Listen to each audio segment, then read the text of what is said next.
they say in the first one, but in this one, they announce it like 6 or 7 times. Yeah, they got it. I was gonna say, yeah, they mentioned it in the first one. I didn't see the second one yet. Just the right amount of Cole Young. Does he die? Please say. No, don't tell. No spoilers. No spoilers. You got people watching. I can't spoil it now. I'll text it to you. Oh, we're live. Came out. Oh, my bad. I'll text it to you, James. All right, text it to me. There you go. Yeah, Hi, just my the name's James. and I want to ruin everything. Welcome to Jackass. Hi, I'm Jason Kelsey, and I played for the Eagles. Welcome to fucking Horror Sir Sturdy. That's what we're gonna change our name to. See, Jason Kelsey impersonator. But you got to make his voice a little bit deeper. Hey, if it makes me money, I'll do it. Country. James Kelsey, the third Kelsey brother. there you go. I have homeboys who went to school with Travis. Not James though. Not James. Travis really like that though in real life. Travis really thinks he's black. Not No anymore. shit. Not anymore while he's with Taylor. Oh yeah. That's Wonder Bread all day. Now he pronounces his E's and his R's. I hope not with certain words, but Oh, you know he said that word plenty of times. Oh yeah, for sure he said that. I got stories. He was throwing out A's at the end of that word all day long. But now with Tay-Tay, it's ER all the way. Yeah. I won't put that on her though. I'm not gonna put that. I don't know. She started as a country singer, so I just at this point I'm like, they're all the same. Just think she went from Tom Hiddleston to Travis Kelsey. Did you go up? Did you go up on that? Yeah, I went up on that. Yeah. Oh, I'm sorry. He's just keeping the timelines all together, but whatever. How about the Black Plague we like to call the hantavirus? Oh yeah, we got a new virus coming out. Yeah, that's cool. That's Taylor's fault too. Yeah, I mean, coming out. I mean, I'm Travis hoping- Kelsey, or I'm hoping this is An album zombie drop. virus, though. I'm hoping this is An a album virus. drop. Who would you want up your ass more, the hantavirus or Travis Kelsey? well, I don't know if the rat Travis goes Kelsey up with the or you go hantavirus. into the rat, but that's probably how it starts. Zombie virus? Yeah. No, the hantavirus. Oh. No, I'm It's saying the spread by hantavirus- rats, and the only way it can be really spread is you have to have a very close Wait, do you mean rats on a boat? rats. I on know boat. a movie where there's lots of rats on a boat. I'm just saying, I'm hoping that the rat That virus. brings- Is Oh These- yes, the Demeter. I'm just hoping that the rat virus is technically the T virus. That's what I'm hoping for. The weird thing is I brought up the hantavirus and I didn't even make the connection of Nosferatu or what we know as Dracula mythos, but It's it is weird. quite It's weird. timely to think about. With his weird little fucking fingers. Long ass nails. Yeah. But I want to say two things. One, I do have an intro, and two, just for you, those of you out there that may be watching this, when we're talking about rats, and we're not talking about snitches, we're talking about the animals. Just so you guys know that. Yeah. But stay And tuned. snitches. What's good, Sturdy Slashers? Welcome to episode 597 of Horror with Sir Sturdy. Fair warning, spoilers lurk ahead. If you haven't sunken your teeth into this film, you may want to go watch it first and then crawl right back into the nightmare. Tonight, we're headed to the 19th century where we will be discussing the Gothic 2024 horror film Nosferatu, which was released in Berlin December 2nd, 2024, released right here in the US on Christmas of 2024. For those that don't know what that is, December 25th. Directed and written by Robert Eggers, starring Bill Skarsgård as Count Orlok, Lily Rose Depp as Ellen Hunter, and Nicholas Hoult as Thomas Hunter. I gotta say this. If you've seen the original film or not, the silent film that is, which came out in 1922 of Nosferatu, I think you should give it a revisit if you've seen it before. And if you've never seen it, I think you should definitely check it out. I watched it once. I did not like it, but I am going to revisit it. Sturdy Slashers, I gotta tell you guys something. Speaking on me revisiting the original Nosferatu, which I do plan on doing that in the near future. Between last week's movie, Dracula, and tonight's movie of Nosferatu, I may have to sink my fangs in some more vampire films. You guys, if you've been around here for a while, slashers, 30 slashers, you guys know how I feel about vampire films for the most part. But these two films may make me change my mind. It may make me not only look for more films I've never seen before as far as the vampire thing goes, because that I would do regardless, but also go back to some of the ones I may or may not have liked so much and just give them another chance. And with that said, what are some of your favorite vampire films? Let us know down in the comments as we slice and dice 2024's Nosferatu. Welcome to the madness. little scary, Sturdy. I'm not It gonna was lie. scary. I mean, you needed to do Bill Skarsgård's weird Eastern European voice for that. His Freddie Mercury face. I was That's my only real gripe with this is like, and the thing I love about it is it's based on like And that actual Barons. like actual barons at that time and such, like of that and in that area.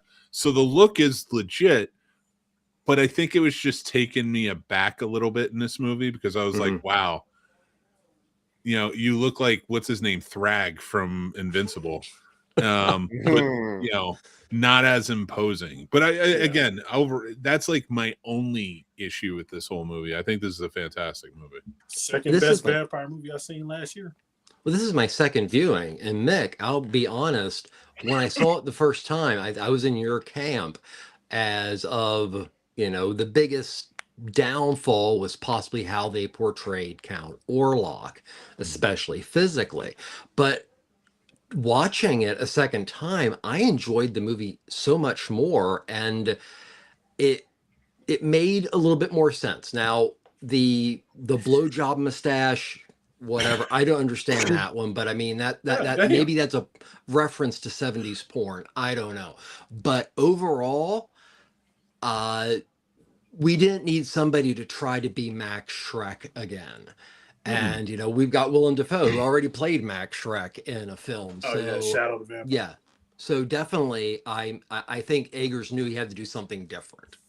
Which I appreciate when it comes to this character, and I know it needed to be different. Again, I'm fine with the look, and again, and I understand like that Romanian area, especially German, influence on this of the 1800s and those looks. And it is by today's standards silly because that look has been sort of co-opted and reworked into ways where we can laugh our ass off when we see him out there in movies or on the street with that, that type of mustache, that type of hair, the whole nine. My only thing with this is another one is I don't feel like they fully nailed the first appearance of Orlok in this movie. I might Like agree that with you on original when he raises up is still cinematic magic, in my opinion. I'm not saying I needed the same thing. They did great work with the shadows. I think that matched beautifully, or complemented beautifully the 22 version and such. My only thing was like the rise to it. I was like, I just feel like you could have pulled that out. It's almost my same gripe with Oppenheimer, where it's like, I just needed a bigger explosion. I realize you want to do it. I needed the real explosion because you needed to drive it home. This was like the first moment we see Orlok. I wanted him, knowing Eggers too, I didn't want it to be as subtle as it was. I would never tell Robert Eggers that he needs to do anything different than his movies because he's Robert fucking Eggers. Listen, filmmakers aren't perfect. He's damn near, but yeah. I mean, it's nowhere near as good as The Norseman, though. That's my favorite Eggers joint. But this is close. Before second. I forget, in Norseman, sorry to interrupt, but one of the reasons, I haven't seen The Norseman, I really need to. But here's the thing: the crew on Nosferatu is almost exactly Same crew. the same. Yeah. Totally. I will mean, say- it is his stock crew of people. Trev, when you watch Nosferatu, though, smoke out, though. If you do smoke out. Because it's a fun experience watching that movie high. No, I would like to just point out, Not Nosferatu, sorry. I pointed out like Smoke out. two small things that I didn't like about the overall movie. Like, I thought this movie was amazing. I love this movie. yeah, It was just brilliant. too small, and they were mostly preference things. For this? Yeah. See, I like the look of Orlok, though. Because I feel like Orlok was the closest to, like, real life novel Dracula. I didn't want Dracula. But I this, wanted this Orlok. is based on Dracula. No, listen, I wrote a college paper on this. Nosferatu is on like the the 22 world's version. biggest plagiarism situation. Yeah. Because it's used by Bram Stoker, but it's used incorrectly because it was a mess up in a journal essay about folklore in Transylvania. Yeah. So, yeah, I mean, anything Dracula in my opinion, just screams like the world's biggest plagiaristic incident. I mean, yeah, I mean, I was going to say, you know, as we talk about this, I might start referring to, you know, Harker and Mina and Helsing by mistake. Yeah, you have to, yeah. But you can. It is Bram Stoker's. It's kind of the go-to, and everything has been either like ripped off from it or spawned from that ripoff. Exactly. Yeah. We are aware that Bram Stoker's Dracula kicked us off with the vampires. I know. It's obvious. But like It's that's just the thing. interesting that he did use Nosferatu in the book, and I mean, Murnau literally ripped it off, and you would think at least he would call it something than what was called in the book. I mean, this is, I mean, because what's funny is that you probably Nosferatu and Murnau were a genius film, amazing everything, but I don't think he was necessarily the smartest guy. Oh no, he wasn't, because the estate for Bram Stoker got involved, and I think that's the reason why the copies are so hard to find, because they're like, hey, this is plagiarism. Well, it was supposed to be destroyed. Yeah, and it just by chance it was saved. Yeah. No, it's not exactly the case. Was not exactly the case. Okay. They made the movie. There was no guardrails against them making it, but Bram Stoker's wife came out and started, and honestly, it was more mafia than it was lawful, making sure that could never come out. And that's what I'm saying. It's not exactly how you're making it out to be. It was like they were strong armed into not letting Nosferatu get anywhere, and then eventually it was found. Yeah.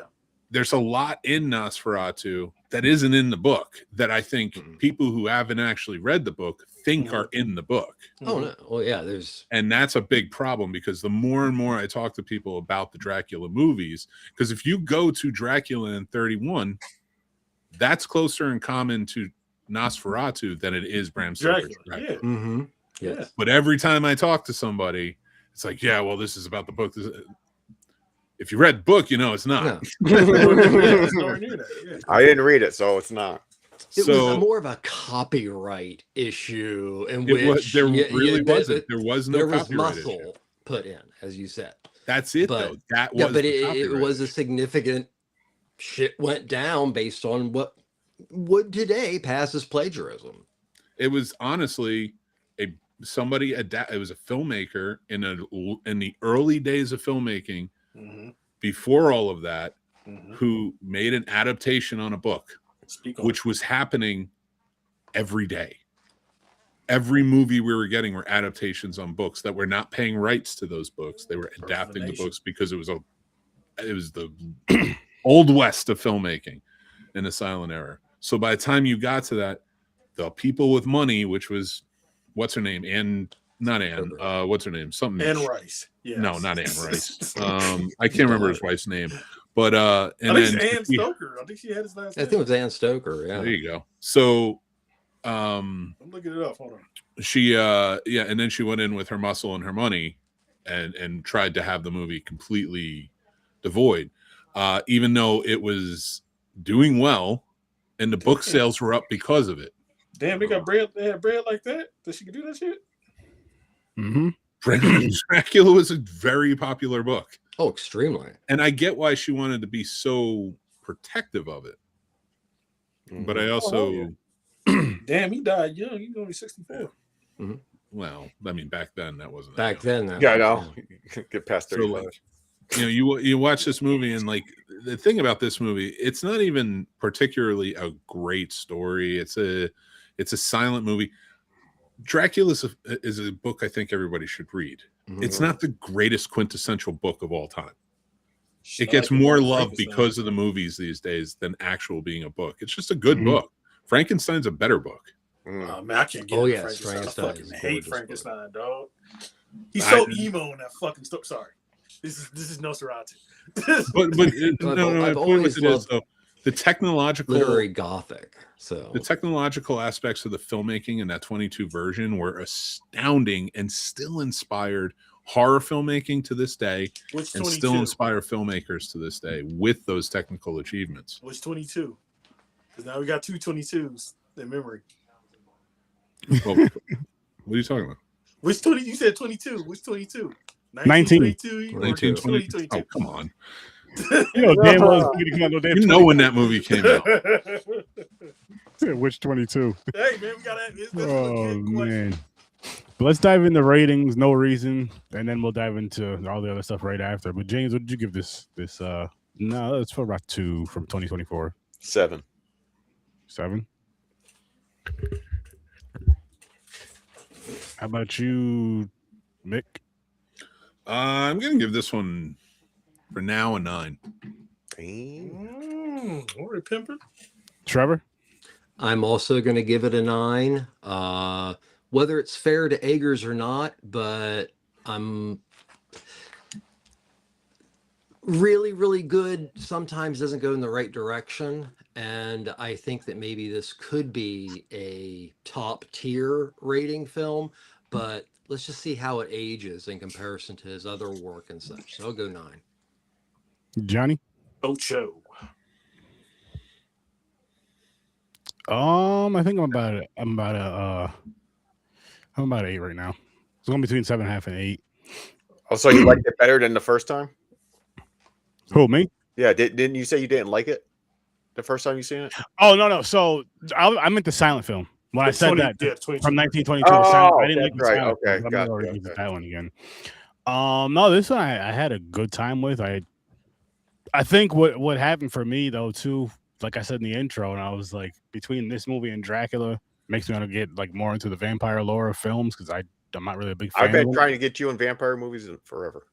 but There's just been a lot that I've seen there've been a lot of misses for me. So then once it comes to that, it's just like I'll watch it, but I'm not excited to watch that. Just don't watch Twilight. I mean, when Twilight's your introduction, cause it's kind of hard.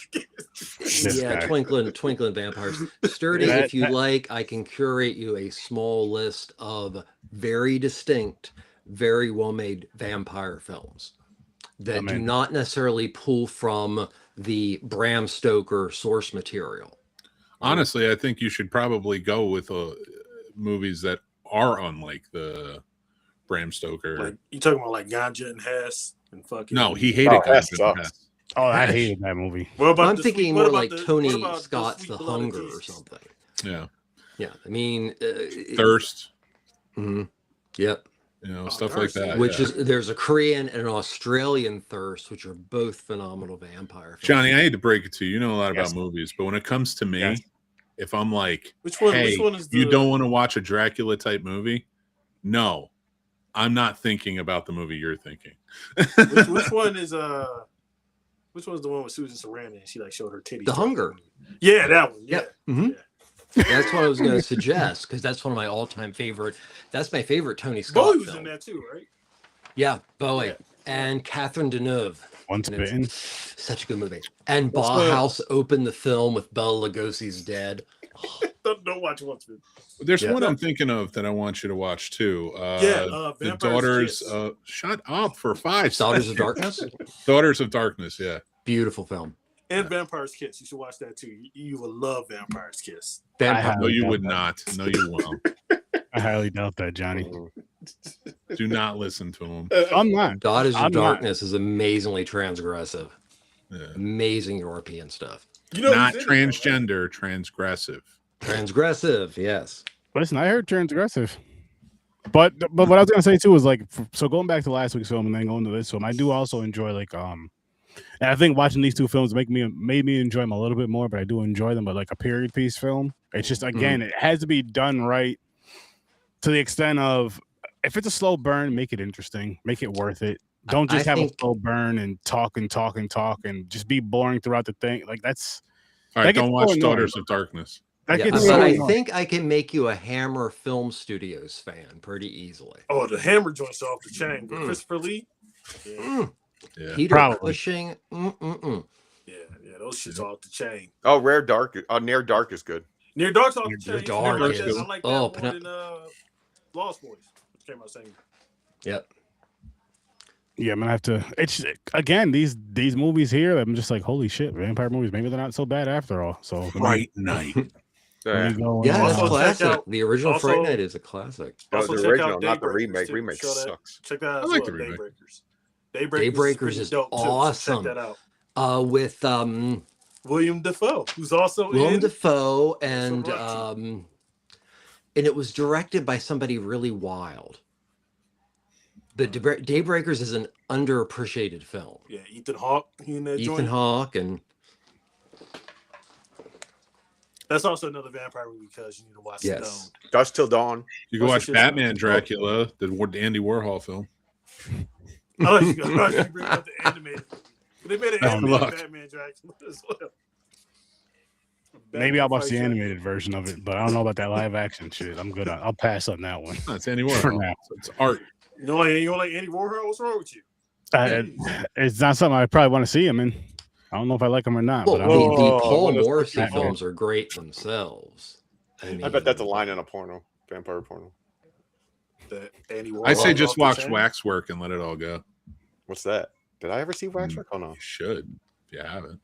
I think. It's a I don't great know. Also, watch this other indie that came out in 1998. I think it's called Blade. Yeah, Oh, check it out. Blade. Oh, that was classic. Skip the first two and watch Blade Trinity. It's the best. So that's I the agree. man It's people called in it, Blade. isn't it? Yeah. It's a nice little indie film. Yeah. This If Ryan guy. Reynolds isn't in it, then it's not good. Hmm. I Yeah. do suggest if you don't like The Nosferatu, Spirit Brothers. Daybreaker. if you don't like Nosferatu the original, check out Shadow of Vampire, Hmm. 77. the making of, and I would check out the 77 version, Vampire's Kiss, Mhm. Vampire's Kiss? or Last Vampire. No, it's Nosferatu, the Last Vampire, not Vampire. Yeah, You got me yeah. all fucking mixed up with that. If you do, Also, like the Nicholas Hoult in this movie is basically playing Renfield. Let's be real. Yeah. original, he's good. He's really good. Yeah. I See, mean, I'm not I'm going to use it. I'm going to say I'm going to use the wrong one. He is Harker with some major fucking balls. I do like that. He's Thomas, but yeah. Yeah. Usually Harker's a cook, so I do like that. Mhm. Didn't make him. The BBC miniseries of Dracula is pretty good too. It's like Oh, that one's three-episode- Wait, what? There's some. I mean, it's the thing. You say Dracula in itself is almost like it is a subgenre. Vampirism Oh, is God. a huge subgenre of horror. Oh, I know why you're laughing, James. It was the timing of that. Yeah. What? With what he said. I forgot what someone said, but You said Dracula. BBC. What did I say? Oh, I said that Harker's a cuck, and then you said BBC. Oh, You yeah, said like, BBC. right after that, here comes the BBC.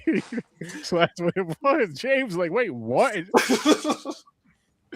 It threw me off. Like, wait, what the Holy shit! Holy shit! There's a very good Pakistani vampire film. I would check that out too. I'll remember the name at some point, but it's cool. Somebody nerd out about the cinematography in this movie, though. This is like, Oh my god. Oh my Yeah. goodness! Oh my god. Did Beautiful. anybody else feel that it could be put like The Lighthouse into 133.1 Mhm. and the way the cinematographer did it, it would still look as good? Because of course they say don't center things, but so much of this film is centered, and I think Mick, do you feel that was an artistic reason to do it? Oh yeah. Honestly, if you look at Egger's work, most of it is all centered. Yeah. Everything is the symmetry in his movies is gorgeous, and it plays well. And the color work that he puts against everything is amazing. Now, a lot of people might call him oversaturated. I don't. This is all choice. Every aspect of the look is a choice for him, and I get why he goes for stories that allow him to tell these. Like, you know, they're not all the same cinematography when you look at The Lighthouse or The Norseman or any one of his movies. Like this has some blue hues to it that really work and play well into the horror. Yeah, but like to your point of like how everything is centered, like now I want to get centered. That's how it's making me feel. But everything is symmetrical, plays off each other, because when you finally get to something that is so uncomfortable, it's always askew. Mm-hmm. It always takes away that centered, that clear, the shapes, everything are all pulled together nicely and beautifully and work well. So he really knows how to hit you hard when he gets to that horror, and it's something that's off-putting. Mm. He does a beautiful job with a tribute to German expressionism with this film. Whether it's doing new things or doing old things, the shadows, the hand over the city, so many references, of course, from the original Nosferatu, but also from Faust and so many other legendary Vampire by Theodor Dreyer. They're all kind of wonderful references in here to those films. I mean, Eggers is not just a filmmaking genius. He's the kind of guy you'd like just to sit around with and just pick his head about what movies he watches. Yeah. He's one of the top auteurs in filmmaking right now. Him, Coogler, Nolan, Peele. I know I'm missing some people, and as I think about it, I'll be able to. But that's like your round table as of right now. The ones in this generation that are like with every movie, every passing movie, it is something different and is something spectacle and something beautiful and a great story. Like really, these are filmmakers who truly understand the process of making a movie from the very first, whether you're putting pen to paper or you're finding the script, all the way to the end when you're working with the editor and piecing this together and then it's finally coming out. Like it's every aspect, of course, is perfect. And I love that horror is getting such a beautiful, by these people, is getting a beautiful, like sort of build right now, with Sinners and then this and others. Like auteur directors aren't afraid to do horror, whereas back in the day they shied away from it because it was like a death sentence for their business or for their work. Now because I think horror is one of those, you need every aspect of filmmaking to tell an effective horror movie. That's why we see so many that are made independently that are just god awful. Yeah. It's because you need the people who need to collaborate on this to collaborate on it. Whatever story you're telling, you need good props, you need good sets, you need good lighting, you need good camera work, you need you need good sound, everything. And it's one of those, if you understand filmmaking, you can really tell a great horror movie. If you're good and you're building yourself as a filmmaker and you're willing to work and collaborate, you're going to tell a good horror movie that people are going to want to watch. If you can't collaborate and you have issues with that, or you want to be the writer, director, producer, all the way down the line, you're making shit. Well, as I brought up before, he has, I mean, the classic auteurs had like a stock company, but like Eggers is really hardcore with this. Pretty much verbatim, the crew from Norseman are the crew for Nosferatu, but also a lot of them go back as far as The Witch. So this is a creator, a director, a genius that has loyalty behind him, and that's just beautiful to see, because you know that it is a collaborative effort and not an ego trip. Well, every filmmaker that you can see that has crew members come back, you can tell they're not just a great filmmaker, they're a good person. Yeah. Yep. They get along with, because you have to work with these people, you have to get along with them, you got to want, it's not just about looking up and saying, because any one of those people could go get a job on another set very easily. He's a lot like, or just James not Gunn show that up way. one day. I was gonna say what I like about Eggers is I think that Eggers gets interesting performances from his leads, just characters in general. I wouldn't even say leads, and I love watching like his performers play in that world, especially William Dafoe. Well, I really love William Dafoe in this movie. I really do, and I actually like a lot of what Bill Skarsgård has done as performer, embodying Nosferatu, Count Orlok.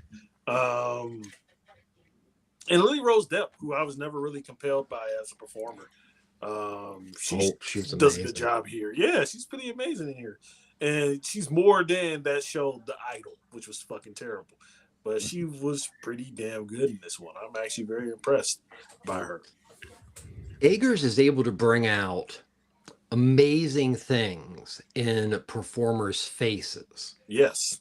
And just, yeah, there's a scene in which Ellen contorts and has a seizure and everything.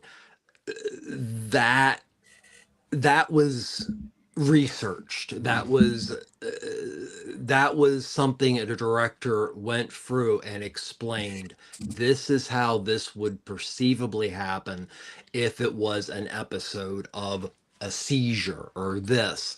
You can just tell that he's detailed in a way that he wants his actors to understand and also grow. And yet again, good person.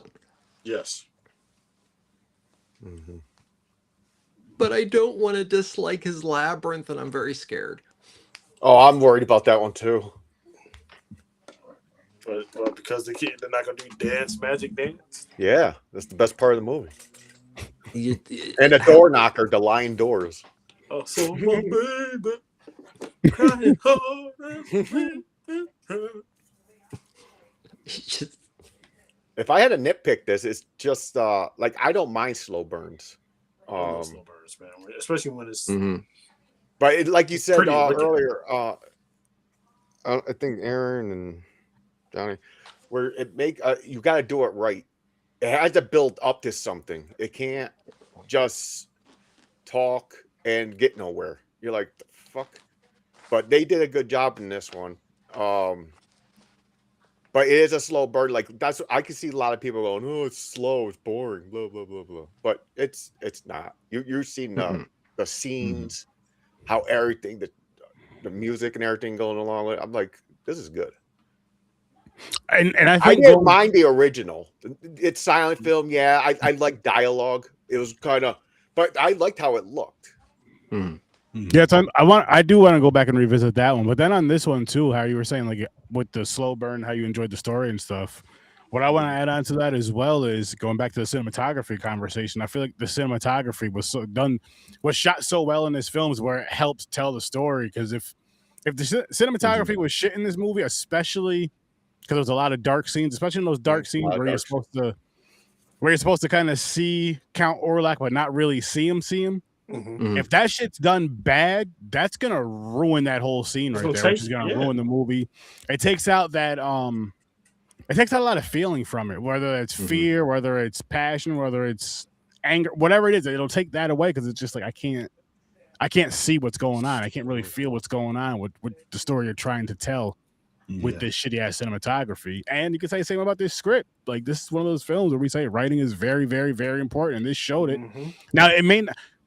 By this being a good script, a really good movie, it's not for everybody. I know this. I know that this type of film is not for everybody, but give it a chance. I gotta say, give it a chance. And honestly, watch it with a significant other. That may make it a little bit easier. Just for some of the romantic aspects of film. If you're someone who's not really in the romance in film, which I'm not minding this whole romance in film when it comes to horror stuff, as long as it doesn't overtake it. I mean, the past few weeks, it's been some sort of a romantic way, or in this, I guess you could say with Dracula and with this, in a way, there's a sense of romance in a way. It's very romantic. This film for Nosferatu is extremely romantic. Do you think it's romantic? Wow. I felt like but you romantic in a very evil way. Yeah, it's romance through manipulation. Yeah. I mean, manipulative and romance go hand in hand when it comes to film. I mean, you watch a lot of those quote unquote romantic movies, and it's all manipulation. Oh, you mean like it's a lot of manipulation with a pretty boy. So, this is such a romantic movie. I'm like, this dude was stalking you the whole time. He threw you in the trunk and kidnapped the chick, and you're saying that's romance? Pretty, though. He threatened to kill himself because he didn't want to date him. No, because here's my argument with that all the time, right? All those romantic movies. Oh, this is such a beautiful movie. Change all those people to dudes who look like Flavor Flav. Is it still a romantic movie? It's called Nosferatu. I mean, I'm sorry, Nosferatu didn't really. I mean, Well, What are you it's talking about? not. I We thought he getting looked good. He was gorgeous. Yeah, Okay, it's you got- not, you got- but like, he's a romantic vampire. in a like a Twilight way, but Ugh. there is this romantic quality to. It's more akin to what you would call romantic Gothic literature than romantic. Yeah. Yeah. So You gotta remember- it's romantic in its darkness, and also her sacrifice Mm-hmm. to kill Nosferatu is a very romantic way to die if you look at Gothic literature. You also Oh. got to remember at a time like this when it was really Gothic and the literature was coming out, women were almost being sold off by their fathers for the Mhm. dowry. And so they dreamed about banging dead guys instead of having to bang their husbands. I didn't mean these times. I just meant romantic movies, and I'm not talking about Fucking hate Gothic that. horror and all that. I'm talking about just romantic movies in general. Bodice Listen, strippers Sturdy, with horror. But You ever steamroll my joke again and I'm out of here. Yeah. listen. I want to hear more from James Kelsey over here. If Don't you're talk gonna be about like my that. dad like that. Yeah, Mick. Nick Kelsey, Nope. Aaron, bump my score up to an 8. bump it up to an 8. Okay, we got the three Gotcha. Ocho boys up here. We the Ocho boys. The Ocho Boys. All right, guys, I gotta go though. I like said you got to Best bounce of your luck show. tonight. Yeah. I gotta tell these Great jokes. Gotta tell these jokes some money. There you go. Gotta get paid. I'm thrilled to hear how it goes. Record it. Yeah, Put it on YouTube. I Yeah, can't give it record the- it. My phone sucks. I Ah, gotta get a new phone.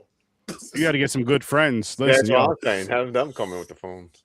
fair. Mhm. That's true. That's true. You know what you Yeah. do is you just buy him something. Listen, man.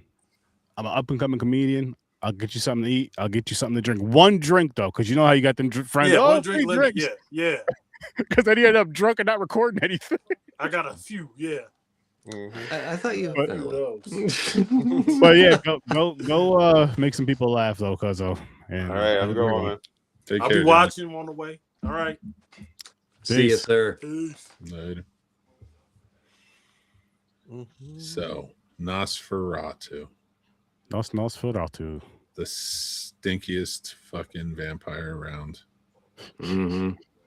The mustache shows he saw sweaty down and below. He was So no, because another remake recently came out. What do you think better? What's better, Sandlot or Nosferatu?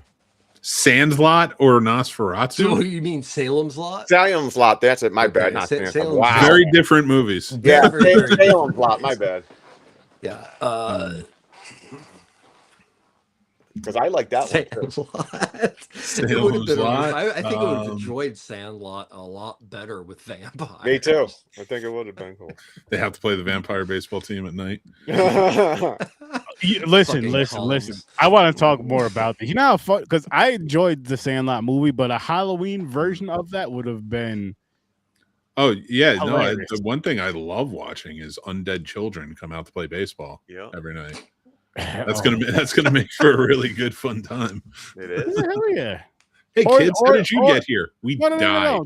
Yeah, and the Sandlot kids got to play the dead vampires for the field. Then the vampires they get freed or whatever, and that vampire shit happens. I don't know. There's a gambling bet. We won't kill everybody in this town if you beat us in baseball. It's a property war over a block. We got your dad. Dennis Leary's just standing there like, Got you dead. At Oh, dusk, shit. we go down. They got water bottles filled with blood. Going 30 days a night That's on our you little Gatorade. fuckers. even the beast is a goddamn vampire. Be a wild one.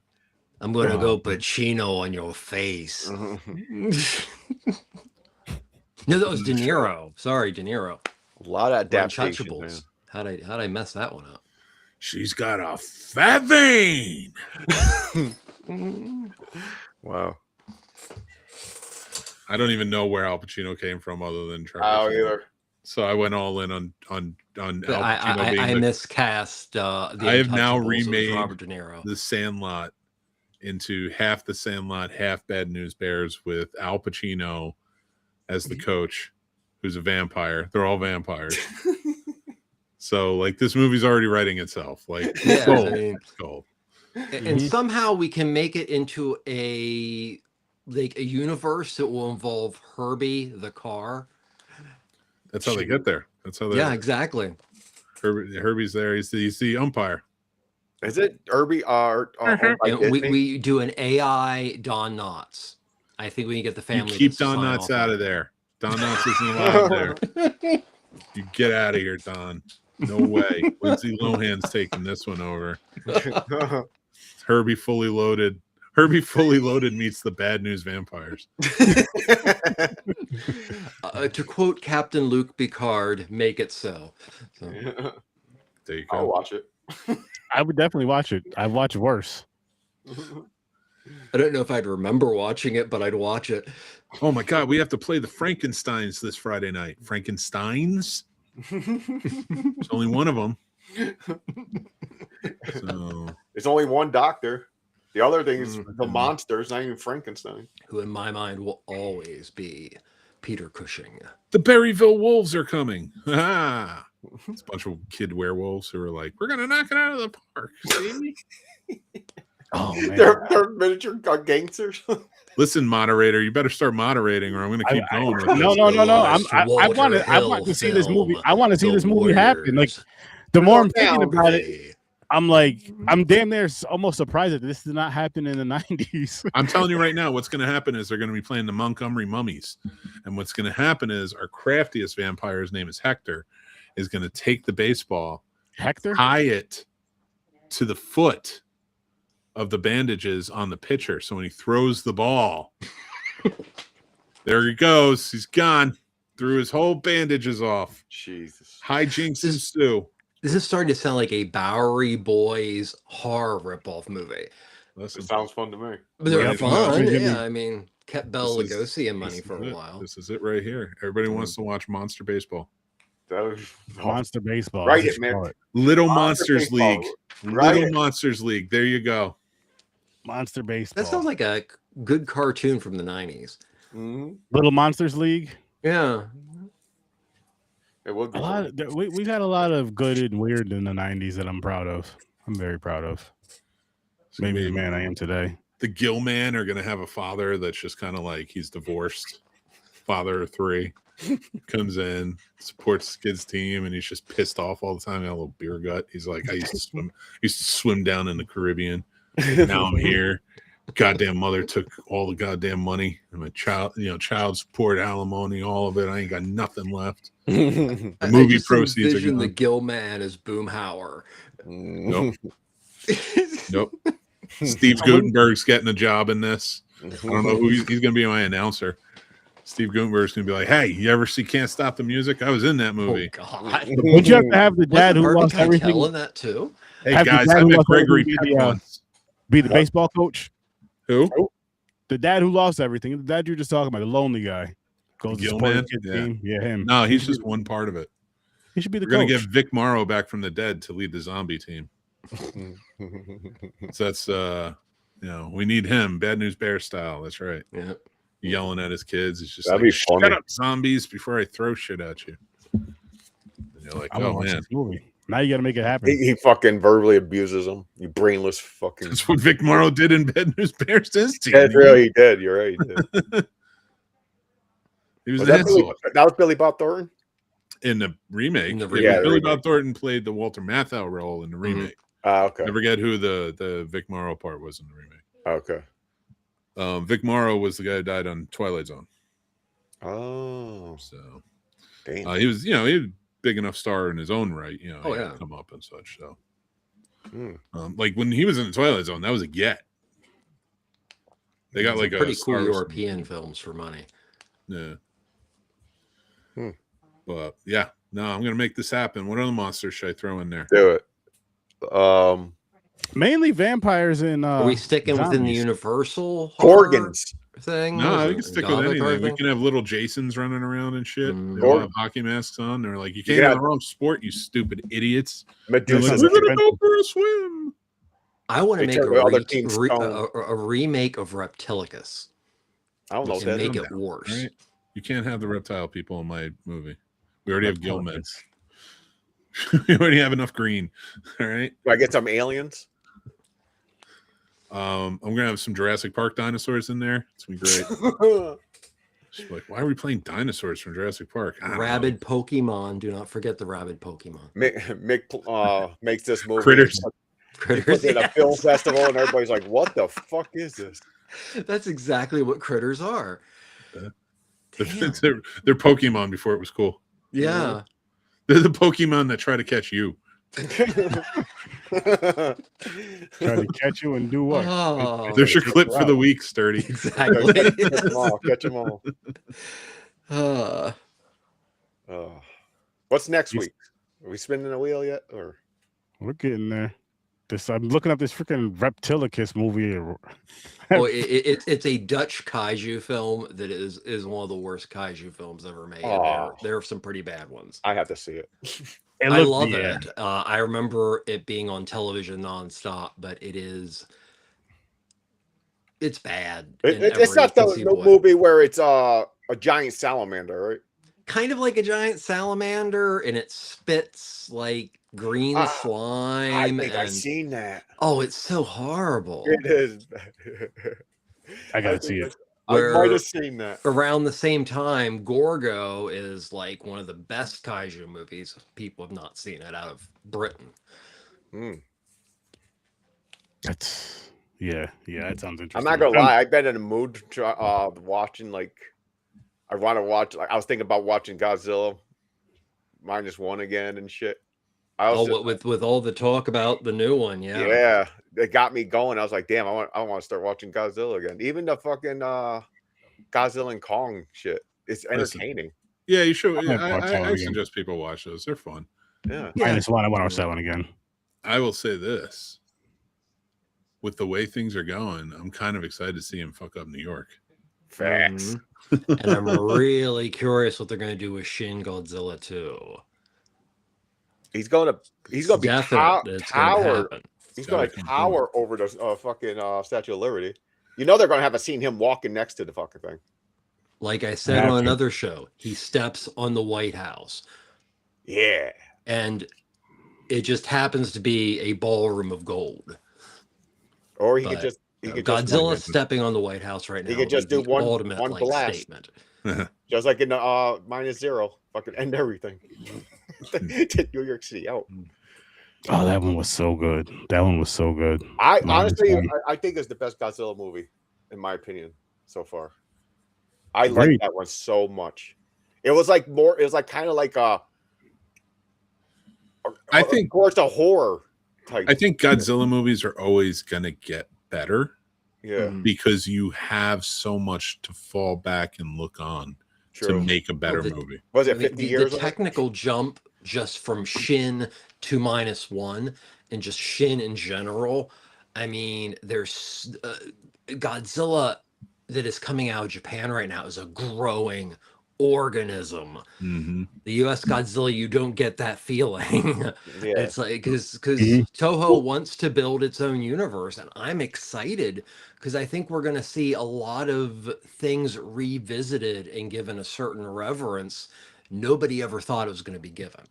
I think that's the thing. Like it's beautiful you brought that up, but like in America, yeah, we know how to do franchises. Like the Japanese weren't trying to build a franchise. They were just building off the popularity of a character they truly love and adore.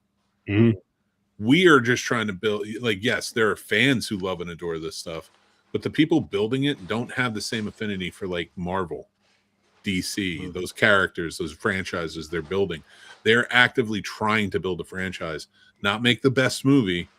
And then, all right, that did really well. Let's make the next best movie that fits in this. You know, it works with this. Like Godzilla, yeah, they built off of it. They planned things and stuff, but like it always came with the success of the last one, and it was always made with love. Oh yeah, Godzilla is an icon not just of cinema, but an icon of meaning.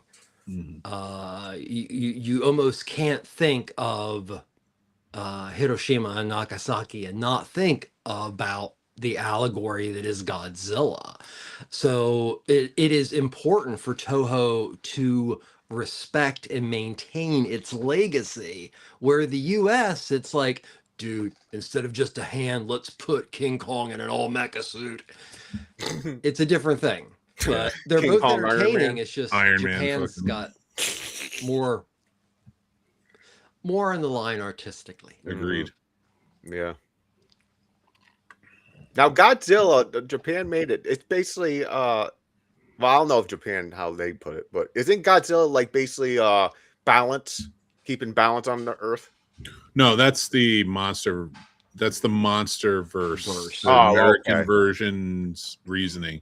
Okay. Godzilla is a visual representation of the horror that we put onto Japan. That's true. with the Yeah. Okay. bombs. Yeah. That's literally what he is. Mhm. He's been built off, and the lore has been built up and changed and tweaked in Japan. But ultimately, he is a horror that was birthed out of nuclear weapons being created. Hmm. Birth And that out of is- our irresponsibility and a power that should only ever be held by a huge dinosaur-esque monster, not humans. Now I see some. Is Godzilla a female or a male or both? Like, It's a male. okay. Don't, I'm like, I don't go seen- by the 1998 movie. Yeah, I was like, what the fuck is going on? Don't like- go by the 1998 movie. Don't ever go by the Well, the thing is, we know he's into. He did suck a penis. It sucked before. Megalarius' dick right off of him. He'd suck it. He caught it in the air and he ripped it off. It's because he was like, you know what? You gonna attack me? I'm He's like- Godzilla. Godzilla's like, you can't rape me, motherfucker. Mega Gigarius or whatever it is. That shit was funny. That scene, I was like, what the fuck? Dude, let me tell you. Like, as long as nuclear weapons exist, Godzilla needs to exist. Oh yeah. He is the perfect Mhm. representation of that They horror. they even had like silly, like fucking him dancing and shit. Like, All right, listen. He was fighting. All right, those are his fight Mhm. poses. Well, yeah, Godzilla, Fight there are poses. the silly movies, but also, what is it? Son of Godzilla is one of the greatest kids' films ever made. Like, it's like this film about anti-bullying. But you look at Smog Monster and things like that. Godzilla movies have made statements, but there's a certain point where Godzilla was soft in a way that like Gamera was. But still, he represented his core. You just made him, he was popular. So you made him a little softer or a lot softer. But the themes have always been there. The themes are always there. I mean, he was always fighting for us, but the idea almost was like, oh, at this point, he's kind of fighting out of guilt, mhm. Listen, you want to watch Godzilla do wushu? Mm. You need to watch him fight Ghidorah. Oh, that was He's gonna do some work. such a fun journey. Thinking about that now because we're discussing it. That was such a fun freaking journey. I going wish through I all was those involved. films. It was a long journey. It was a tough journey because we were also doing Star Wars and Star Trek at the same time, as well as this show here. But it was just a fun freaking journey. Like, yeah, go back and watch it. Go back and watch it. It was a great time, and it was my first time going through every single one of those films. Most of them by far was a first time watch for me, and it was just a great time. They're just fun. Great fucking time. Hell yeah. I would enjoy maybe in the future doing something similar, but looking at specifically Inoshiro Honda's non-Godzilla kaiju efforts. War of the Because Gargantuans is one of his, right? Exactly. Mothra, Rodan, War of the Gargantuous, Mantango, Atragan, Gorath, Dagora. Amazing kaiju films that were Inoshiro Honda's and did quite well, but they were outside of Godzilla. So unless you're a hardcore fan, you really don't know about them. And Mothra, that's my shit. Mothra I is love amazing. Mothra. Yes, Mothra, another Inoshiro Honda. So. And don't watch Godzilla versus the Thing. I was saying this to Casey earlier. The US version. Don't watch the US version. It's edited. Watch Mothra versus Godzilla. That Zilla. is the Japanese Mhm. version. It's beautiful. I love it. It is gorgeous. So that's my take on it. Godzilla. Fucking love Godzilla, man. All right. But gonna dive into weekly rentals. I'm gonna pop up Johnny's movies really quick. He did send me a video because he let me know pre-show that he had to bounce. He had business to take care of, some comedic business to take care of. But here's his films. Nice. And here's his video.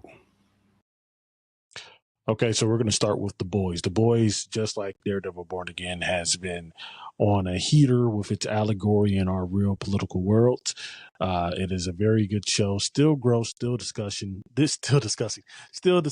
but it is an hilarious, fun-filled time, as per usual, when you're watching The Boys. It's a really, really good season so far. I know it's a kind of divisive. Once they started to actually be more overt in their allegory, I know a lot of people have jumped off on it, but I still think the show is really good. The show is still a perfect 8 out of 10 for me. And when I say perfect, 8 through the 10 range for me is where you find a good, great, perfect range. So when I say perfect, it's not really me literally saying it's a perfect 10 out of 10, but I am saying it's a really good season of television. It's definitely worth the late fees. The next one is a new release that actually comes out tonight. I got the pleasure of seeing this at an advanced screening. It is Mortal Kombat 2. Mortal Kombat 2 is basically what a lot of critics been saying, and I'm going to just echo what they've been saying, which is that this film is what the first Mortal Kombat should have been. It's a very fun-filled time. Carl Urban is a great Johnny Cage. It's a great addition to Johnny Cage. I really think this is a really big step up from the first movie. I did not really care for the first movie, I'm be honest with you, because there was no tournament in this film called Mortal Kombat. But the second one, the tournament is there. It is really good. You have different landscapes, different world buildings. You have a great villain in Shao Kahn. I've never been a Shao Kahn guy in the games, but in the movie here, he's a very intimidating foe. Really good, fun B-movie time. And I would actually say this movie is definitely worth the late fees. It's a 7.5 out of 10, but the fun factor is why it's worth the late fees. This is a great, fun throwback to those old 90s action films. It's a great dose of nostalgia. Swapped. It is a animated film produced and starring Academy Award winner Michael B. Jordan and Juno Temple. It's a swapping movie, but they're animals this time who are swapping in terms of consciousness. I really love the animation here. It's a nice, fun time. Definitely fun for the family. It's nowhere near the level of like a Pixar or a DreamWorks, but it's definitely probably on par with Illumination. Netflix has been really good with their animation. This is a nice little addition to their animation. They don't really have much to say other than it's a nice, fun time. 7 out of 10, not worth the late fees. And then Blade.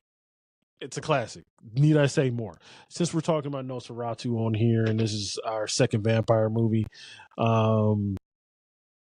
after Dracula, and this is nice. And honestly, just bring back to a point that I mentioned in the show. It's nice to actually have back-to-back weeks where we're actually pairing the Dracula with Nosferatu, which it was a ripoff of Dracula, to the point where the Dracula estate, or the people, Bram Stoker estate, made them get rid of most of the copies for the original Nosferatu. That's a nice little fun fact that I mentioned earlier. This is a good movie. This is a good time. Blade's a classic. Black vampire. Really what got me into the vampires, kung fu, all of that. Really cool. Wesley Snipes is an iconic performance in this movie. Part of the reason why I'm able to be okay with vampires, because I know I can do a scissor kick right to the face and I'll be fine. Good movie. Highly recommend. Come on, it's freaking Blade. Yeah, so those are my picks.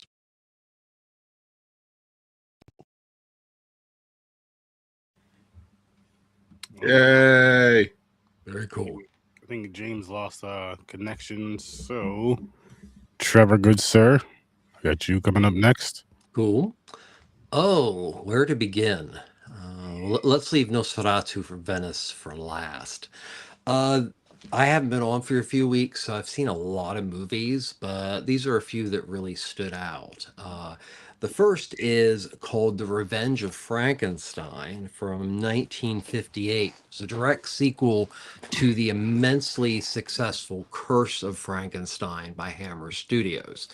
This time, Baron von Frankenstein, it literally begins where Curse left off. He's walking to the gallows, but Baron von Frankenstein reemerges uh, and is able to keep it somewhat of a secret, but he's so dastardly and is such a psychopath. He actually runs a clinic to take care of the poor, which is actually a organ and limb farming operation. So it's not just Great Hammer by Terence Fisher and written by the great Jimmy Spangler, but it is also some dark visions of Baron von Frankenstein. So after that, watched a film called Voices from Beyond. We'll jump over here. Voices from Beyond, which I had not seen because even though I'm a huge Lucio Fulci fan, his last 7 years or so were not that great. I had thought that maybe Demonia was the top of the list.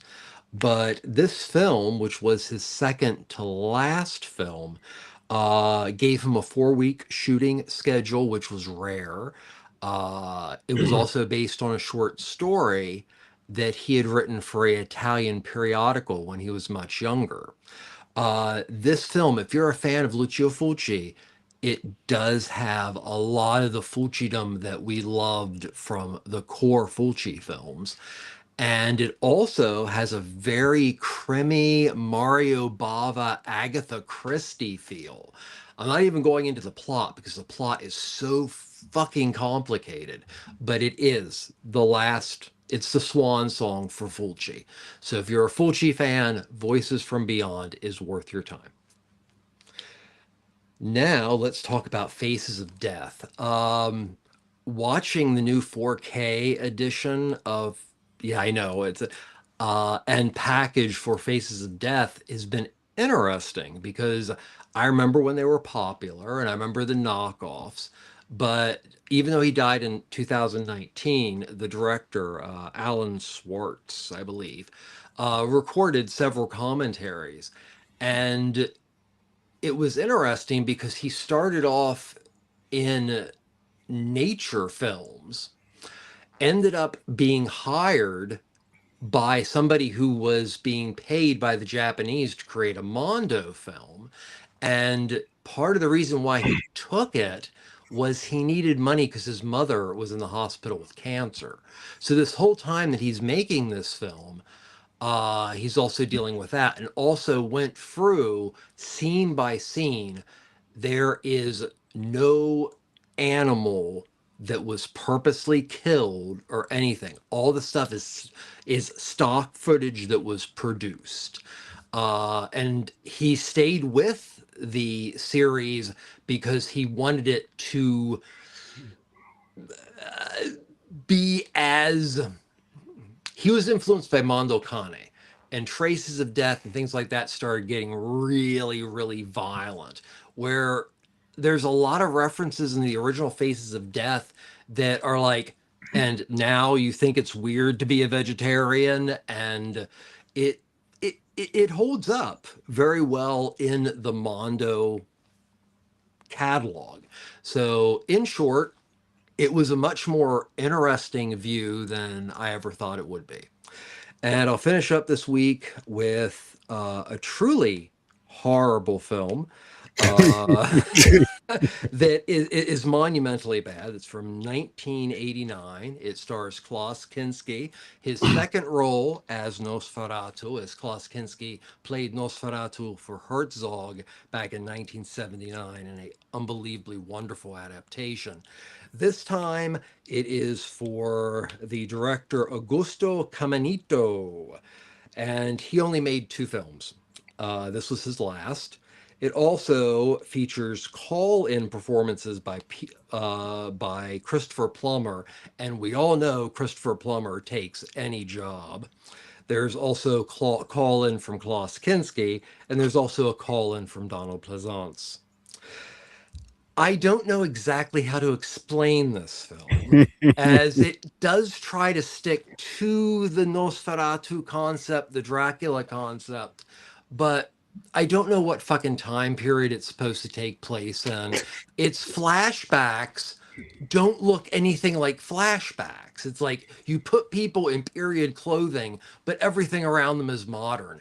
It makes no sense. And in this particular version, for no apparent well, there is a reason, but it's really lame. Nosferatu just goes coming into Venice on a boat, standing there like this. I'm coming into Venice. And then you hear the Van Helsing character talk about all these horrible things.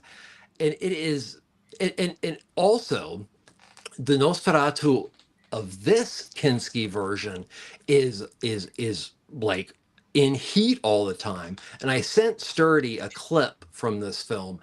Apparently, light has nothing to do with this particular incantation of Nosferatu, because there is this wonderful scene in which Nosferatu is pissed off and he's kicking a fence in the daylight to piss off dogs. This is how bad this film is. But with one other thing, the director made another film, and it's called Grand Hunters, and it's on YouTube, and it stars Klaus Kinski and Harvey Keitel. And I can trust you, I'm going to review that next week. And that's my goodies. I got you I had a next. lot to talk about this week. That was hilarious. I like how you said it. I'm going to do those next week. But I got you next, Fade. All right. So let me start off with K-pop Demon Hunters. So this is a second time watch for me. The reason I watched it again, my wife was sitting there and I was like, do you want to watch anything?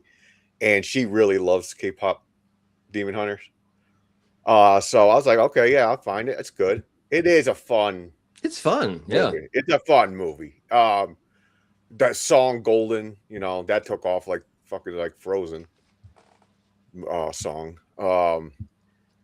But yeah, so that is basically they make they sing to fight demons and make a what would you call that? Not a seal. A polycule? Yeah, I don't know what they call it, but it blocks from the demons coming into the world, and she's part demon. Didn't tell her friends and stuff, so yeah, there's a little thing going. Then there's a little love thing. She's falling in love with that Sasha character, but it's just a fun K-pop thing. I thought it was cool they mixed K-pop with a fucking like a fighting like demon movie. It was an interesting take. But it's fun. I'm going to give this a 7. Worth the late fees? I would say, yeah, especially if you have kids. Like, okay, it's a fun movie to play. The songs are catchy. Okay, that's fair to All say. the faces on the characters, the females, when they're like eating and shit, they make those like cartoony faces. I love it. I laugh. Yeah, it makes me laugh. Nice. Yeah, so that's one. So now, pizza movie. I watched this because Chris and Mick watched it, and they're like, "You got to see this." So this is basically Harold Kumar. Don't dumb it down for that. I'm not going to dumb it down. No, you can say, "Hey, it's in the same vein," but it is not the same movie. Listen, I'm going to tell you what's better than Harold Kumar with this. I like the drug where they had 6 stages. Or 5. The whole premise of the movie? It was so fucking funny. And they're like panicking because they didn't want a hallucination of getting fucked in the ass with a chainsaw. I'm like, this is bonkers, but it was probably an fun. overrated hallucination. It was fun. It was funny. The characters, Stranger Things kid, and as long as you slap something on that chainsaw. Who's the other kid? From the middle? Is that from the middle? No, he's from the Goldbergs. Goldbergs. That's right, Goldbergs. Fucking, they worked. The characters worked. It was funny. I'm gonna get this a 7.5. How about them late fees though? I would say you gotta go on a weekend if you're like doing a little drinking or smoking. Yeah, you'll throw this in again before taking it back. You know, like let it be a day late. I say a day late. I wouldn't say I'll keep this shit for a week. Hey, listen, a day or 2 days. Listen, a late fee is a late fee. It just adds up. A late fee. But yeah, that's basically the only movies I watch because I've been really busy lately with going to the office every day and shit. So I've been slacking on movies. But Mr. Manhattan, Mr. I'll show you how this is done. All right. Do this. All right. First up, we bought a zoo. Cameron Crowe movie. I love Cameron Crowe. I will watch Cameron Crowe movies all day long. This is a beautiful story. It sees a man with a family after his wife dies, decides to buy a rundown zoo, and he has to fix it up if he wants it to work. And he needs it to work if he wants to make his money back that he just drained into the zoo. It's a beautiful story where there's a lot of human connection, and honestly, the connection between the animals is beautiful as well. I absolutely, this is one of those tearjerker movies that you're going to get into that I think is nice, sentimental, but with a Cameron Crowe flair where you really understand and these characters are human and you enjoy them. Next up on the list is going to be, I don't know because I forgot what I put up there, but I think I saw Fracture. Good one. This is a good one. It's a cat and mouse game between two characters played by Anthony Hopkins and Ryan Gosling. Ryan Gosling plays a young hotshot DA who almost never loses, and he hates to if he does. And Anthony Hopkins plays a genius engineer who decides to try and kill his wife and then set up a whole elaborate plan to get himself out of prison, and it works, but it does it such a beautiful way. This has one of the best twists at the end of the movie. I don't want to give away too much. That's why I'm being elusive in what I'm saying about it, because it really is. This isn't a high octane, intense thriller. This is a thriller that depends on acting. It depends on these characters' chemistry and how well they play off of each other, and they all do it fantastically. Next up, I think, was The Devil Wears Prada 2. I got to go and see this. There's going to be a full review of it, and you guys should check it out too if you like the first one. I was blown away by the first one. I thought the first one was a fantastic story. A lot of people polish it, look at it because it's so polished and just kind of write it off. You shouldn't. It's a well-told story based on a book that is very good as well. And this is well acted. The chemistry is really well done. The themes are there. Everything works. Now, when it comes to the sequel, it follows up beautifully, has some really nice themes. I really like seeing these characters come back. My only thing is, I think this one played it a little too safe. So I liked it overall. You can check out my full review on that, what I mean by it. It's worth watching if you're a fan of the original. I say definitely watch the original if you like movies. The sequel, if you like the first one, you should check out the second one. They match up nicely, especially 20 years apart. But the second one is it just plays it a little safe, to kind of get by. But it does have some good themes, and the acting's there, and the chemistry's there, so it works. Lastly, one of my all-time favorites of all time, there's a classic film review up on our channel for it. It is the first movie we ever did for Classic Film Review, and that's The Searchers, directed by John Ford, starring John Wayne, Jeffrey Hunter, and the cavalcade of John Ford players in this movie. It's one of his quintessential best. The man won 4 Best Directors Awards, still the highest amount of Best Directors Awards ever, and he never won one for a Western, which he was most famous for. Yep. This being one of them. The landscapes in this alone. There are filmmakers today who need green screen to try and capture what John Ford could do with a camera outside. Mm-hmm. And you can bitch and moan all you want and say, well, it was his landscapes. Go watch The Man Who Shot Liberty Valance. But whatever. Mm-hmm. This movie sees John Wayne play a real racist. I know, not a far stretch from the man in life, but this is a very different character. He was really acting in this, and I got to give him credit. Early on, John Wayne did act. And in this movie, he was bringing an amazing performance. He is sort of the villain of this movie, but he plays him and Jeffrey Hunter play a pack who are going to find their niece who was stolen in a when his family was wiped out by a Comanche tribe, and so they go hunting for her and the tribe that did it, and it takes years. It's this sort of like disturbed view at these men who are obsessed with finding their niece and this tribe and why. So I think that is they both have different reasons for wanting to find them. John Wayne wants to kill her. Jeffrey Hunter does not. Jeffrey Hunter was also the original Captain Pike on Star Trek in the original series. So it was cool. You see him in here when he was much younger before that started. I do urge everybody, if you do like great movies, another tidbit I found while watching this is David Lean regularly watched this movie to get how to shoot landscapes when he was getting ready for Lawrence of Arabia, because they were so important. And John Ford, in my opinion, was the best at it. So Nice. I agree. All worth the late fees. Nice. I don't actually know if they are all, but I'm just going to say they all are because I'm a movie guy and I'm always have late fees, and that's always going to. But I do rewind when necessary. Same. But yeah, we I don't know if I have late fees this week or not. So this first film is called I'm gonna try to sound it out because it's an Indonesian film. Okay. Bear wagon.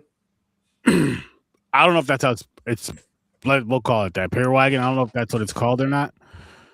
But forgive me for that. But that movie there, basically, it's a demonic. You have a demonic. It's another demonic possession type of film where this time it's passed down. Like the mother goes ill, the father dies, which he dies in a wild way. Which you guys should definitely check it out. James, you would enjoy this movie, I believe. But anyway,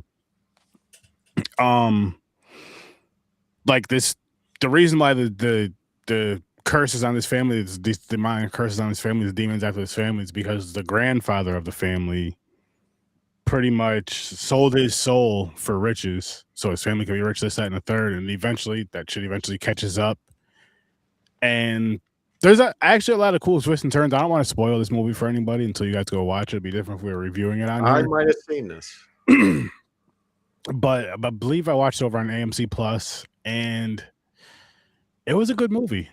It's like I said, it's an Indonesian film, so you're gonna need subtitles. And again, if you don't like movies with subtitles, I still say whatever your favorite genre is of film, find that genre of film, and then go check it out in a different country, and you may really, really enjoy it. Sometimes you gotta find the right genre, find the right movie for you.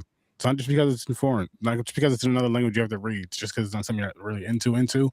But this is definitely worth a watch for me. I would say it is worth the late fees. I would definitely watch it again because I know there's probably some things that I missed. I wasn't super crazy on the way it ended, but at the same time, overall, it was still a good time. I'd probably give it a 7 overall.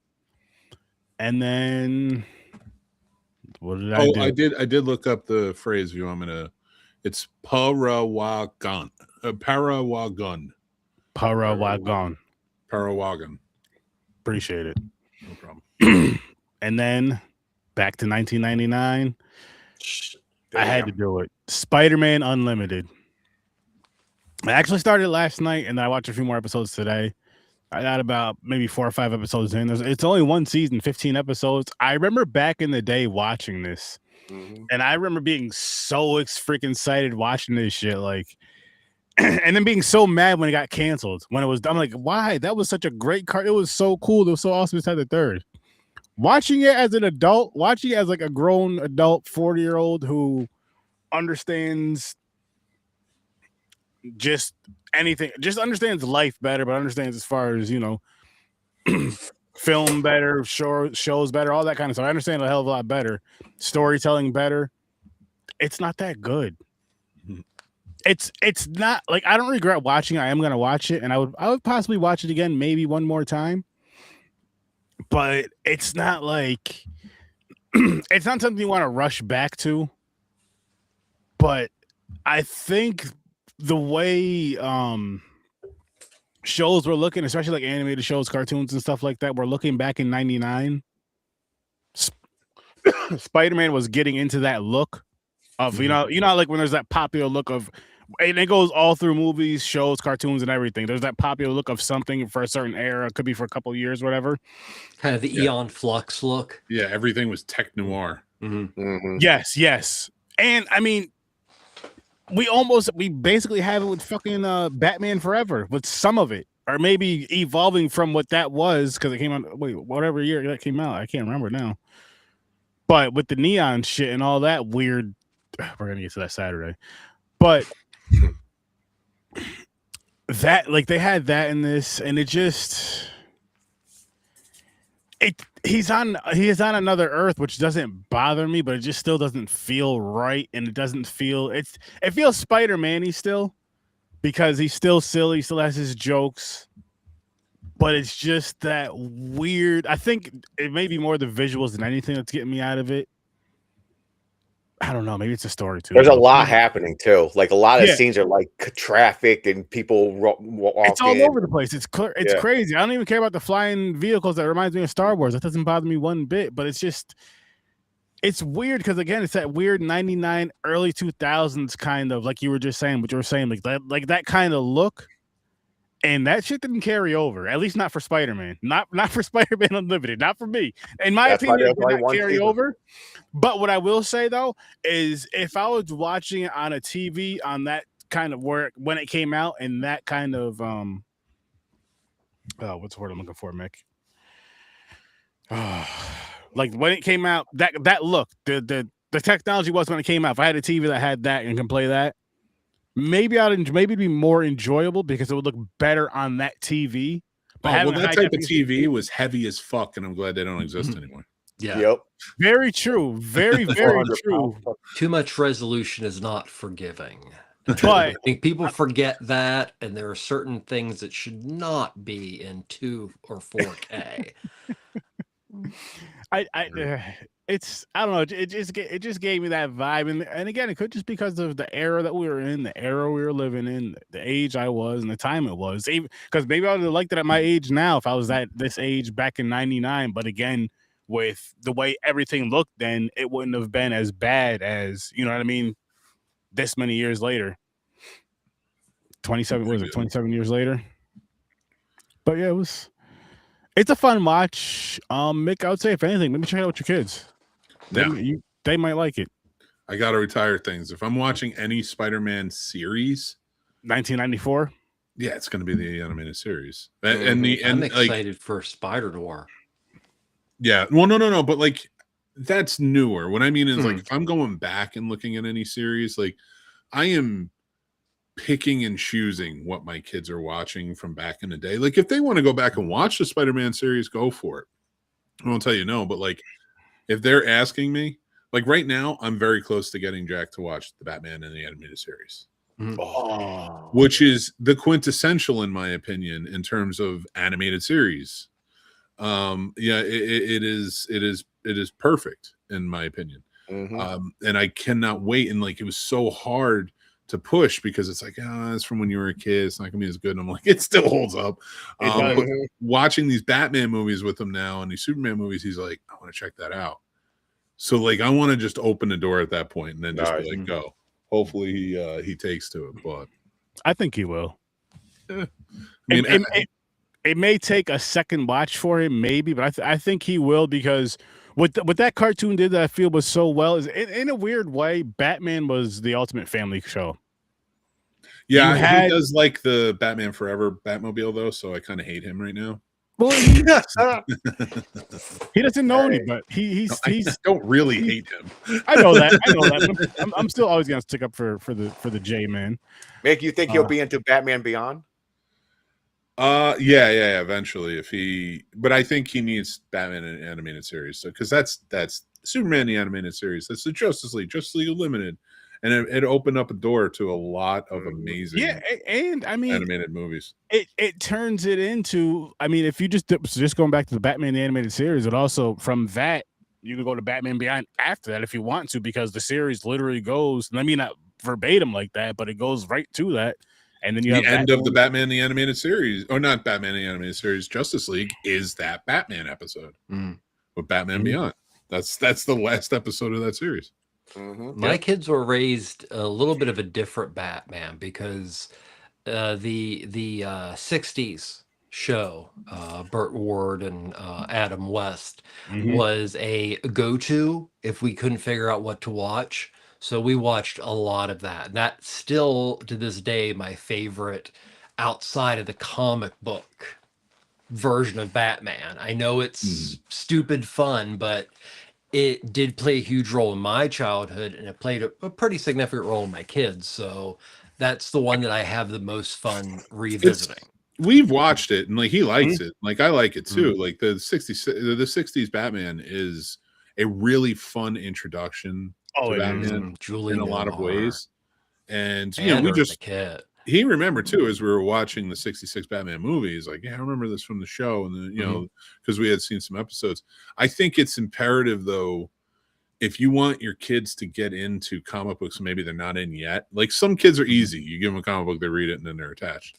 Some kids need to like get into it. Like they're more visual, especially with screens today. Everybody's on the screen. I think watching Batman the Animated Series and a show like that, where it's serialized and every week, like there's a connection, like it plays like a comic book.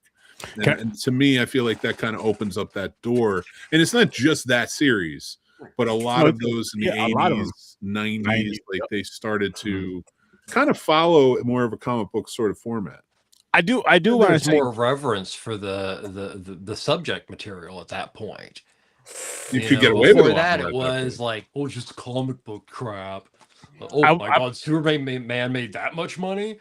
But 60s Batman matches the motif of what 1960s comic book Batman was. Yeah, but that's what makes that show so special. Well, nobody's saying it's not. I'm just saying, like, for me, comic books, especially in that change in the 80s, especially with the Dark Knight Returns, I feel like to get them into comic books, it's not going to be more of the cartoonish early days. It's going to be a lot of the storylines that got a little bit darker. Yeah, and Marvel was always good for that. Oh yeah, I do want to give Spider-Man some props. Aaron, can I say something real quick? What's up? It's going to be unprofessional, but I got to bounce. My dog has to go to the bathroom really bad. She's about to bark, and I don't want all the barking on the screen. So you're good. You're good. Have a good one, guys. I'll talk to you later. Good to see you, sir. Have a good one, man. Peace. That was one of the most professional things James has ever done. It's being professional. That's unprofessional in his praise. Like, listen, guys, I'm about to be real professional right now and excuse myself so I can take care of business so I don't upset anybody on the show. Professional that was James. Adorable, actually. James will just say some wild ass shit. He's a little confused, guys. He's getting there though. He's getting there. But no, I was gonna say about the Ultimate Spider-Man though. What I do want to give it props for is that whole it has that same comic book feel that the other ones mentioned, to where it even does like you know, some cartoons will have like kind of the page turn, or if it's not necessarily a page turn, it'll be like the stamp of like what's going on next on the cartoon, but it'll be like a little comic book type of writing to it. You know what I mean? It does that throughout the series, which I do appreciate, and I don't hate it. I just don't love it, and I wish I did love it. Like I was so excited to watch it, because another funny thing about that, which I would have thought of earlier, was I'm like, damn, I haven't seen this in years. I've been meaning to watch this for years. I've been looking for it for years, and it's finally on. Well, I'm not gonna mention the name because they're not paying me, but yeah, it's finally over there, and I'm like, yeah, excited. I put it on last night. I watched the first episode. I'm just like, this is not what I remembered. You know what it is too? For some reason, I thought there was a lot more, and I was wanting this, which is gonna sound crazy. I'm sorry, Mick, because it does have a cyberpunk feel, but I wanted more of like a neon feel tied with it, more neon, and they didn't have that. Maybe it's later on in the episodes, but from how I remember, there's like a lot of neon stuff going on and some stuff. But well, it sounds like you wanted something stupider than what you got. I did. And I'm upset that I didn't get that. Like, I guess I wanted what they did with Batman Forever and Spider-Man Unlimited. Yeah. When it comes to the visuals, at least. But speaking of Batman Forever, because we are going to wrap this one up very, very soon, I might as well plug Popcorn and Pints while we're talking about Batman Forever. We're going to be reviewing Batman Forever and Superman 3 with Mick's uncle getting carried by Superman, flown away right there. That's going to be a fun time. It's gonna be. I'll say this. It's gonna be a fun. It's gonna be a fun episode. It's gonna be a fun conversation. I do not remember the Superman film, but Batman. That's not gonna be a fun watch. That's not gonna be a fun rewatch. But you gotta do what you gotta do. I'll bitch about it on Saturday. What'd you say? I'll bitch about it on Saturday. Same. But it's gonna be fun. We're gonna have a good time. But really quick, make sure you guys go check out Fade Theory. Yes, he had to run. But go check him out. Go check out Johnny Loves Movies. Go check out Worst Damn Gamer Ever. He also has some technical difficulties. And then make sure you check out Ambassador Media. Make sure you check out the Scene Snobs every Monday at 8 o'clock Eastern Time. Are you spinning the wheel? Yeah, I'm going to spin the wheel right after this, though. Oh. Just some people where to find us all. 8 o'clock Eastern Time on Mondays. Every Monday at 8. They're doing their final tour. The band is breaking up. We're just retiring. We're just finishing. We're closing out. This is my story, Mick. The band is breaking up. I'm gonna tell you why too. I'll let you know a little secret. I'm not gonna say which one, but one of them just wants to lay on the beach. Hopefully somebody will roll me back in. Watch movies with his chest out. That's right. That's all he wants to do. And sip on, I don't know what type of drink he wants to sip on. Maybe mimosas. I have no idea. Maybe it switches every day. Yeah, I don't know how I'm going to live that life after leaving this. I've made my millions in podcasting. Oh, because shenanigans is going to start. Now you can focus on shenanigans more. Oh, yeah, that's fair. That's fair. That's why he's retired. It's his shenanigans takeover. Just the podcast. We'll still be doing content. Yes. The content will still be there, but the podcast, it's that time. And it happens. Yeah, it happens. You gotta go. Got a little too loud. People don't want you around no more. You gotta go. Yes. They were being evicted, so we're out. Yep. But it was a great run. And it's gonna be a great time on the way, the way marching down to that last day. But we'll see what happens, people. We will see what happens. I'll tell you, once I learned how to stop giving a fuck, this is some of the best podcasting we've ever done. Mm-hmm. You gotta have a good time with it. Yeah. Gotta have a good time with it. But we're gonna let you guys know what's coming up next week as we spin the wheel. Then we're gonna get out of here. And this is what we will be reviewing next Thursday at 8 o'clock Eastern Time, right here on Horror with Sir Sturdy. If you're watching us live, Sturd-O-Vision. But anywhere you listen to us, Horror with Sir Sturdy. Now let's get this wheel going, so we can be gone. We'll get out of the lovey-dovey stuff, so James can stop crying and leaving.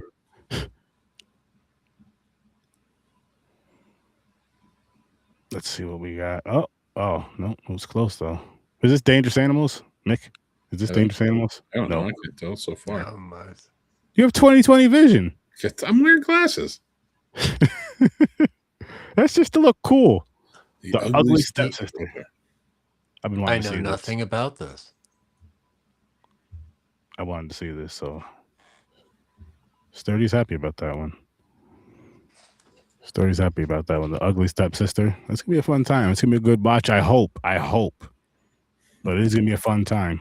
But we are gonna get on out of here, people. Thank you guys for watching and listening. Appreciate you all. Appreciate you all in the comments. Appreciate you all, watching it or listening to it down the road. I greatly, greatly appreciate it. Like, share, subscribe, and just let everybody that loves horror know about Horror with Sir Sturdy. That being said, I'll see you in your night.